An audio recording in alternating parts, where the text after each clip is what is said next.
बहुत समय पहले की बात है। एक राजा को उपहार में किसी ने बाज के 2 बच्चे भेंट किए। वे बड़ी ही अच्छी नस्ल के थे और राजा ने कभी इससे पहले इतने शानदार बाज नहीं देखे थे। राजा ने उनकी देखभाल के लिए अनुभवी आदमी को नियुक्ति कर दिया। जब कुछ महीने बीत गए तो राजा ने बाजों को देखने का मन बनाया। राजा ने देखा कि दोनों बाज काफ़ी बड़े हो चुके थे और अब पहले से भी शानदार लग रहे थे। राजा ने बाजों को देखभाल कर रहे आदमी से कहा, मैं इनकी उड़ान देखना चाहता हूँ, तुम इन्हें उड़ाने का इशारा करो। आदमी ने ऐसा ही किया।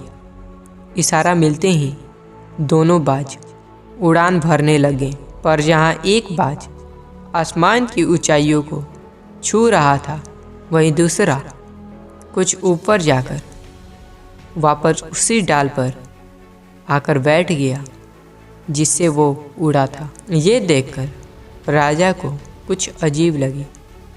राजा ने सवाल किया, जहाँ एक बाज इतनी अच्छी उड़ान भर रहा है, वहीं ये दूसरा बाज उड़ना ही नहीं चाह रहा।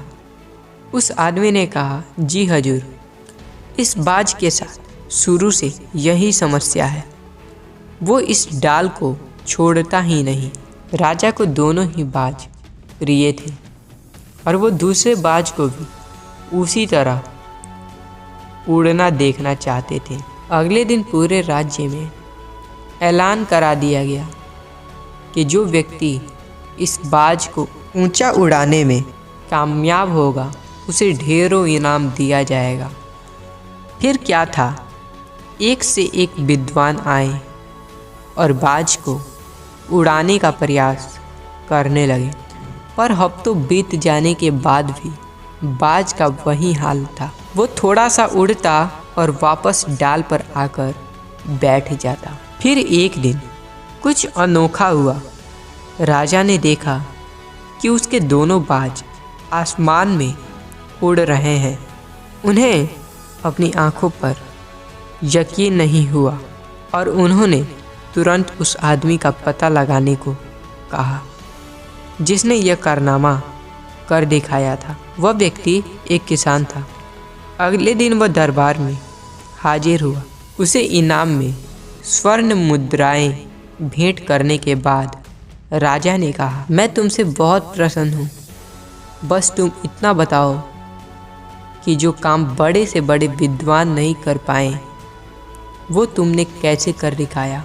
मालिक, मैं तो एक साधारण सा किसान हूँ, मैं ज्ञान की ज़्यादा बातें नहीं जानता। मैं तो बस वो डाल को काट दी जिस पर बैठने का बाज आदी हो चुका था, और जब वो डाल ही नहीं रही तो वो भी अपने साथी के साथ ऊपर उड़ने लगा। दोस्तों, हम सभी ऊंचा उड़ने के लिए ही बने हैं, लेकिन कई बार हम जो कर रहे होते हैं उसके इतने आदी हो जाते हैं कि अपनी ऊंची उड़ान भरने की, कुछ बड़ा करने की काबिलियत को भूल जाते हैं। यदि आप भी सालों से किसी ऐसे ही काम में लगे हैं जो आपके सही पोटेंशियल के मुताबिक नहीं है, तो एक बार ज़रूर सोचिए कि कहीं आपको भी उस डाल को काटने की ज़रूरत तो नहीं जिस पर आप बैठे हुए हैं।